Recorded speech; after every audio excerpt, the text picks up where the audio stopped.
ଗୋଟେ ଗୋଟେ ଦିନ ଏତେ ଖରାପ ଥାଏ, ଲିଟରେଲି ବହୁତ ହି ଖରାପ ଥାଏ, ନା ଦେହ ନା ମନ କିଛି ବି ଭଲ ଲାଗେନି।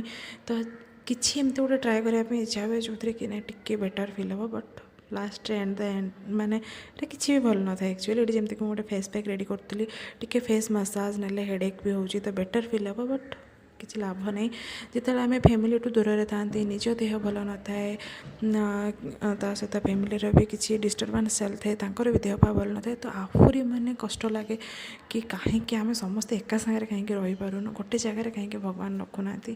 ମାନେ ସେତେବେଳେ ମାନେ ରାଗ ବି ଲାଗେ, ମାନେ ଅଲଗା ଟାଇପ୍ର ଫିଲିଙ୍ଗସ୍ ଥାଏ, ଆପଣମାନେ ବୁଝିପାରୁଥିବେ।